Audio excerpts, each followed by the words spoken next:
پھر اس کا حساب بھی تو ہم نے دینا ہی دینا ہے.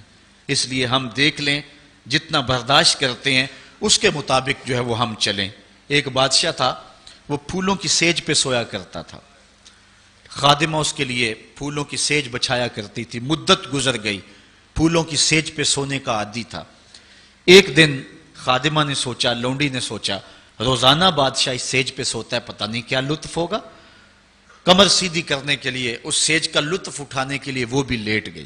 سیج تیار کرنے کے بعد ایک لمحے کے لیے کمر سیدھی کی تو سارے دن کی تھکی ہوئی تھی، آنکھ لگ گئی. بادشاہ وقت پر اپنے حجلہ میں داخل ہوا، اپنے اس خاص کمرے میں داخل ہوا تو ایک لونڈی کو پھولوں کی سیج پہ سویا ہوا دیکھا تو غیرت سے جل بن کے کباب ہو گیا. ایک لونڈی کی یہ اوقات کہ بادشاہ کی سیج پہ سوئے. اس نے جلاد کو بلایا، کہا اس کو الٹا لٹکاؤ اور اتنا مارو کہ اس کی جان نکل جائے، تاکہ باقی خدام کو پتہ چل جائے کہ بادشاہوں کی سیجیں، ان کے بستر، ان کے گھر کتنے مقدس ہوا کرتے ہیں. لونڈی کو الٹا لٹکا دیا گیا اور جلاد ضرب پہ ضرب لگا رہا ہے، کوڑے پہ کوڑا مار رہا ہے. وہ چیختی ہے، روتی ہے، بچا لو مجھے، میری جان نکل رہی ہے. روتے روتے کیا خیال آیا کہ اس نے ہنسنا شروع کر دیا. بادشاہ نے جلاد کو کہا رک جا، اس لونڈی سے پوچھ روئی کیوں ہے، اسے یہ بھی پوچھ ہنستی کیوں ہے. جلاد نے کہا لونڈی بتا روتی کیوں ہے. اس نے کہا تجھے نہیں پتا جب کوڑا لگتا ہے تو جان نکلنے کو آتی ہے، نزا کا عالم طاری ہو جاتا ہے. کہا یہ تو سمجھ ہے، لیکن ہنستی کیوں ہے. کہا ہنسی مجھے اس بات سے آئی ہے کہ چند لمحوں کے لیے سوئی ہوں، اتنی تکلیف کاٹ رہی ہوں، سوچا جو عمر بھر ہو گئی سوتے ہوئے جس کو، اس کا کیا بنے گا. جس کی زندگی بیت گئی اس سیج پہ سوتے ہوئے، اس کا کیا بنے گا.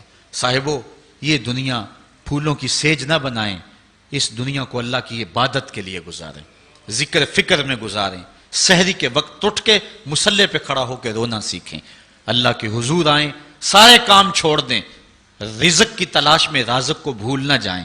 تم سمجھتے ہو دکان بند کر کے چلے گئے تو شاید میری آج کی سیل کم ہوگی.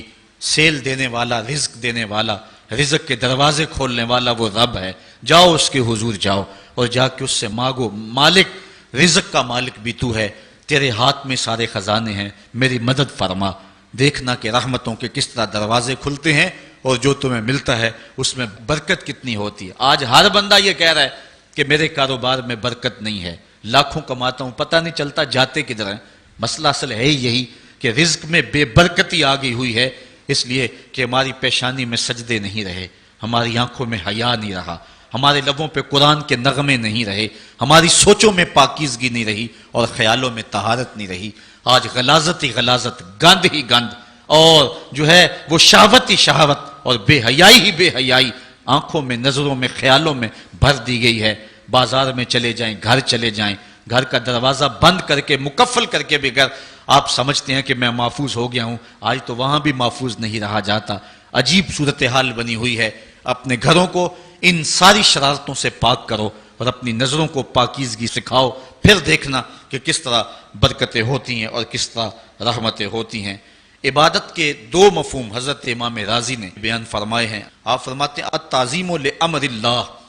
عبادت کا مفہوم یہ ہے کہ اللہ کے امور کا، اس کے حکم کی تعظیم کی جائے. اللہ تعالیٰ جل شانہ کا حکم ہے تو دل جھک جائیں اس کے حضور اور اس کو ہی بڑا جانا جائے. اور دوسری بات والشفقۃ علی خلق اللہ. عبادت کا مفہوم یہ ہے کہ مخلوق خدا پر شفقت کی جائے. حضرت امام غزالی نے اربعین کے اندر لکھا کہ عبادت کی 10 قسمیں ہیں. ان میں سے پہلی قسم نماز ہے، جو عبادات میں سب سے اہم اور سب سے بڑی عبادت ہے. دوسری قسم زکوٰۃ ہے، تیسری قسم روزہ ہے، چوتھی قسم حج ہے، پانچویں قسم تلاوت کلام مجید ہے، اور چھٹی قسم ہر وقت ذکر الہی میں رہنا ہے، ساتویں قسم حلال رزق کے لیے کوشاں رہنا ہے، اور آٹھویں قسم پڑوسی، ہمسائے، ساتھی اور دوستوں کے حقوق ادا کرنا ہے، اور نویں قسم امر بالمعروف اور نہی عن المنکر کرنا ہے، اور 10ویں قسم اتباع رسول صلی اللہ علیہ وآلہ وسلم کرنا ہے. یہ عبادت کی صورت ہے. اب معاشرے کے اندر کچھ لوگ تو عبادت کرتے نہیں ہیں اور ان کا عبادت نہ کرنا غفلت کی وجہ سے ہے. ایک طبقہ ہے کہ وہ عبادت کا قائل ہی نہیں، وہ دہریے ہیں، اللہ کے وجود کا انکار کرنے والے ہیں.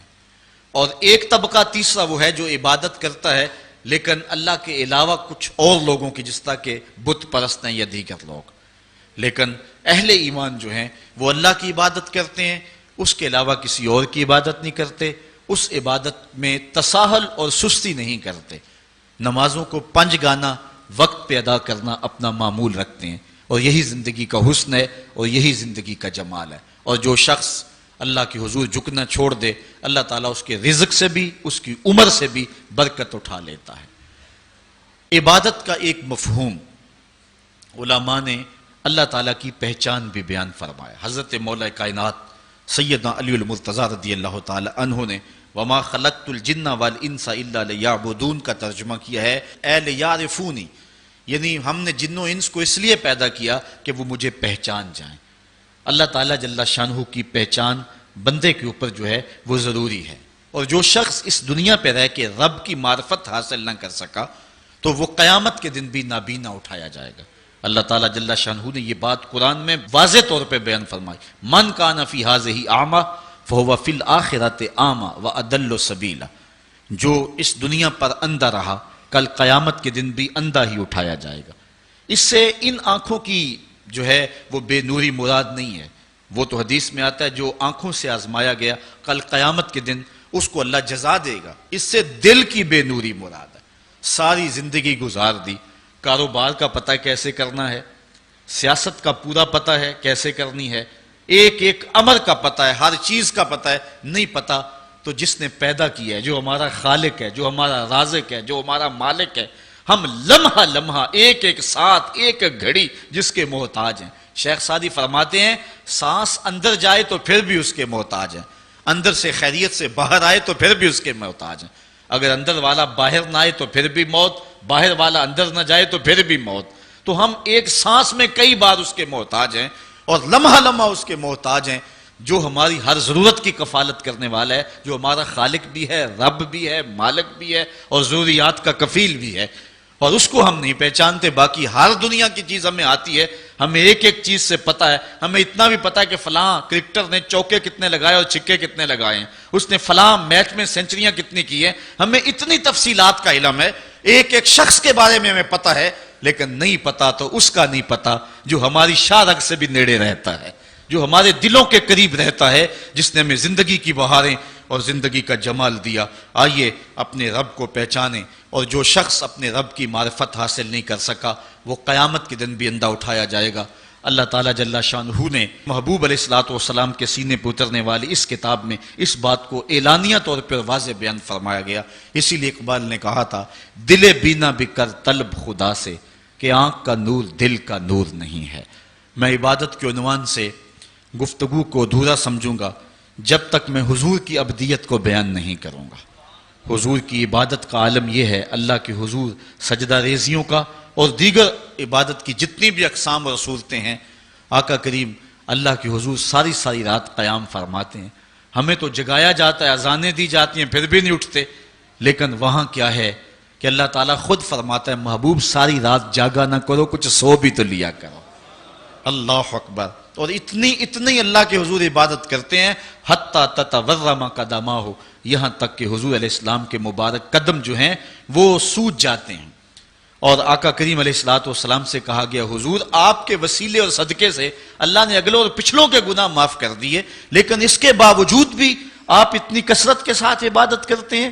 تو حضور نے فرمایا کہ میں اللہ کا عبد شکور نہ بنوں، اس کا شکر گزار بندہ نہ بنوں جس نے اتنی نعمتیں اور اتنی کرم نوازیاں میرے اوپر نازل فرمائیں. اس نے اتنا کرم کیا، ذرا دیکھیں تو صحیح، اپنے اندر جھانک کر کے تو دیکھو کتنے کرم ہے اس کے، کتنے فضل ہے اس کے، کتنی نعمتیں ہیں جس کا ہمیں علم بھی نہیں ہے، لیکن وہ ہمارے اوپر پہم برس رہی ہیں.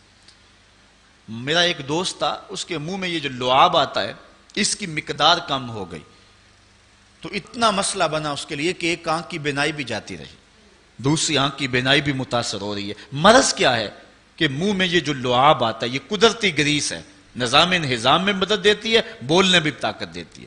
اگر یہ لعاب کم پڑ جائے جس کو ہم نے کبھی نعمت ہی نہیں سمجھا، یہ بھی اللہ کی نعمت ہے. دنیا کا بہت بڑا شخص اوناسس یونان کا رہنے والا تھا اور جہازوں کی کمپنی ہے اس کی، لیکن ہوا کیا، یہ دنیا کے وہ جو امیر ترین لوگوں کی فہرست بنتی ہے اس میں شاید دوسرے یا تیسرے نمبر پہ اس کا نام تھا. تو آج کل تو سنا کہ پاکستان میں ایک شخصیت آگے جا رہی ہے، وہ پہلے نمبر پہ آنے والی ہے.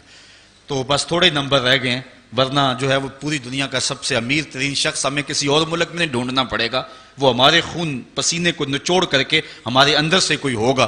قومیں فروختن و چیئرزاں فروختن. دعا کرو عشرۂ ثانی کے دامن سے نکلتے ہوئے نور کی روشنی میں اب سورج کی کرنیں بھی نکل رہی ہیں اور رب کی رحمت کو بھی جو ہے وہ نزول ہو رہا ہے. دعا کرو اللہ میرے ملک کو صالح قیادت نصیب فرمائے. تو اوناسس جو ہے وہ جہازوں کا کام کرتا تھا، اس کی بہت بڑی جو ہے وہ کمپنی تھی. ہوا اسے کیا، اس کے یہ آنکھوں کے جو پپوٹے ہیں یہ کام کرنا چھوڑ گئے. یہ قدرت نے سسٹم لگایا، آٹومیٹک سسٹم. ادھر سے تنکا اڑا، ادھر آنکھ بند ہو گئی. ادھر عزم ہوا، ارادہ ہوا، آنکھ بند ہو گئی. اتنی جلدی یہ سسٹم کام کرتا ہے. اس کو یہ مرض لاحق ہوا کہ یہ جو پٹھے ہیں نا اس کے، یہ کام کرنا چھوڑ گئے. اب ڈاکٹر سلوشن ٹیپ لگا کے آنکھ کھولتا تھا اور رات کو سونا ہوتا تو وہ ٹیپ اتار دیتا. کسی نے اناسس سے پوچھا کہ تیری زندگی کی سب سے بڑی آرزو، انٹرویو کرتے ہوئے اس نے کاش میں اپنی آنکھیں اپنی مرضی سے کھول سکوں. کہا اس کے لیے قیمت لگانی پڑے تو کوئی پیسے لگا سکتا ہے؟ اس نے کہا ساری دولت جھونک دوں گا لیکن کاش اپنی آنکھیں اپنی مرضی سے کھول سکوں. تو یہ کتنی بڑی نعمت ہے، ہم نے کبھی سوچا، گمان بھی نہیں کیا کہ کیا کیا سسٹم اس نے لگائے ہوئے. یہ تو ایک سادہ سا سسٹم ہے، ورنہ کیا نظام انہضام کا سسٹم ہے، تنفس کا نظام ہے. اور اس کے علاوہ جو ہے وہ دماغ اللہ نے عطا فرمایا. کتنا غافل شخص ہے کہ اس کی اتنی نعمتیں وصول کرنے کے بعد بھی اس کے حضور حاضر نہیں ہوتا. لیکن میرے اور آپ کے آقا و مولا اللہ کے وہ با کمال بندے ہیں کہ بندگی کی انتہا حضور کی ذات ہے. اللہ تعالیٰ نے اپنے محبوب کو عبد ہی نہیں کہا، عبدہو کہا ہے. معراج کی قربت خاص میں اس کے باوجود اللہ جل شانہ کے حضور جب پیش ہوتے ہیں تو اللہ تعالیٰ جل شانہ اپنے محبوب سے کہتا ہے بما اشرفک یا احمد، پیارے بتا تجھے کس چیز سے نوازوں. تو محبوب جواب میں عرض کرتے ہیں بنسبتی الیک شرفنی بالعبودیہ، مالک مجھے اپنا بندہ کہہ کے پکار دے. بندے کے لیے سب سے بڑا اعزاز ہے کہ وہ بندہ ہو، اس کا غلام ہو اور اس کے حضور سر پر سجود رہے. آج کی اس حسین صبح میں اور اس روشن رت کے اندر بندگی کے عنوان سے یہ چند باتیں میں آپ کے گوش گزار کی. اللہ تعالیٰ مجھے آپ کو اپنی رحمتوں اور کرم نوازیوں کا نور نصیب فرمائے. وآخر دعوانا آفاق کے ہر گوشے میں قرآن سنا کر دم لینا، اب رکنا نہیں، اب تھمنا نہیں. فردوس میں جا کر دم لینا،